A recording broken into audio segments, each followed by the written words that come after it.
Сәлеметсіздер ме? Баршаңызға менің арнама қош келдіңіздер. Бүгінгі видеода өздеріңіздің мінездеріңіз туралы қызықты ақпараттарды білетін боласыздар. Тышқан жылы туылғандар олар үсті басын таза ұстап сақ жүреді. Думан-той, ұрду-дұрдудан бойын аулақ салуға тырысады. Мінезі тәкаппар, сәл нәрсеге өкпелегіш. Сиыр жылы туылғандар ұстамды келеді.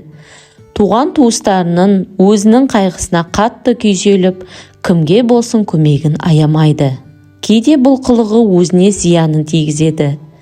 Адамдар бұлардың жақсылығын тез ұмытады, алайда қиыс басса оған түсіністікпен қарайды.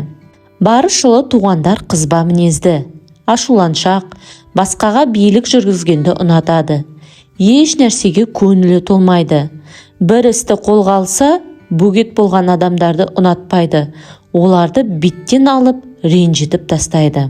Қоян жылы туылғандар жақсы сөйлей біледі, талантты, ұстамды, тыныш, талғамы биік. Айналасындағыларға үнемі өз-өзін көрсеткісі кеп тұрады. Шешім қабылдауға келгенде асырып аптықпайды. Қоян жылы туылғандар көбіне бизнесмен, заңгер, дипломат мамандықтарының шебері.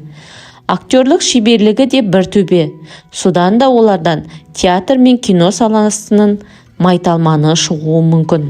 Ұлу жылы туғандар өзгелерден өмірлік күш-қуатымен, денсаулығының мықтылығымен ерекшеленеді. Бірақ бір бетке, кез келген нәрсені бірден көңіліне алып қалады, қызба мінезді. Қоғамдағы ықпалы күшті болғандықтан да оны көбі сыйлайды. Әдетте ұлу жылғылар карьералық табалдырықтың биігіне ұмтылғыш және көздегеніне жетпей қоймайды. Екіжүзділік оларға тән емес. Бетім бар, жүзім бар демей, ойындағыны айта салады. Жылан жылы туғандар өзінің тәжірибесіне, ақылына ғана сүйеніп, көзімен көргеніне ғана сенетін адамдар. Ал өзгенің қатесінен сабақ ала біледі. Адам тани алады. Жолы болғыштығы сондай, қанша керек, сонша ақша табуға қауқары жетеді. Бір жаманы құмар ойындардың қызығына түсіп, барынан жиі айырылып қалып жатады. Жаратылысынан адам баласына сенбейді. Өзінің эмоциясын жасырып, үнемі тек күліп жүреді. Жылқы жылы туғандар бойында күш-қуаты тасып тұрған, олар қай кезде де көңілді. Адамдарды тез баурап алатын қасиеті бар. Сол себептен де жан-жағына шуақ сыйлап жүреді. Ақшаға өте ықтиятты. Махаббаттың жолында еш аянып қалмайды. Тез ашуланып, тез басылады. Ешкімге тәуелді болғысы жоқ. Біреудің ақылына мұқтаж емес. Тек өзінің ғана түйсігіне сенеді. Қой жылы туғандар шынайы, жайдары мінезді, өте талантты. Оның үстіне тұйық әрі кері тартпарлығы да тағы бар. Жоғары талғам иесі, өнердің әр түріне икемді. Өзінің материалдық байлығы асып-тасып жатпаса да, жоқ жітіктерді жарылқап, жақсы сөзбен болса да, жанына демеу болуға тырысады. Өмірі қандай болса, солай қабылдайды. Мешін жылы туғандар бүгін бір нәрсе айтса, ертең ақ ол ойынан айнып шыға келеді. Оларға сену қиын. Бірақ ақылдылығы жағынан асып түседі. Жолы болғыш. Жоқтан барды құрастырып шығаруға бейім. Өз еркі өзінде болып үйренген. Қызба мінезді. Кез келген мәселеден сытылып кете салады.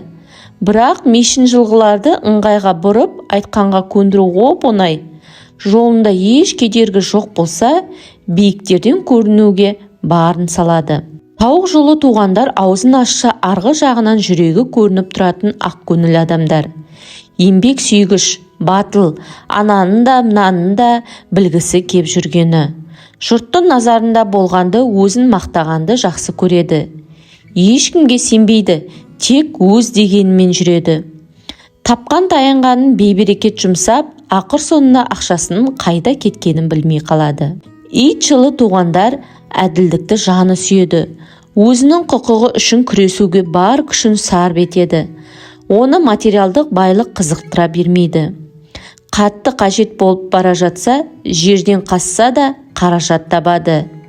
Басқаларға мін тағып сын айтуға бейім. Жасына жас қосыла келе, ол мінезі біртіндеп басылады. Бұл жылы дүниеге келгендердің арасында мұғалімдер мен бизнесмендер көптеп кездеседі. Доны жылы туғандар оларға әркез арқа сүйеуге болады. Жақсы серіктес, үлкен ақыл иесі, білім алуға талпынысы жоғары болғанымен, ұя мінезінің кесірінен көп нәрседен құр қалуы мүмкін. Аз сөйлеп, кез келген мәселені ақылмен шешіп үйренген.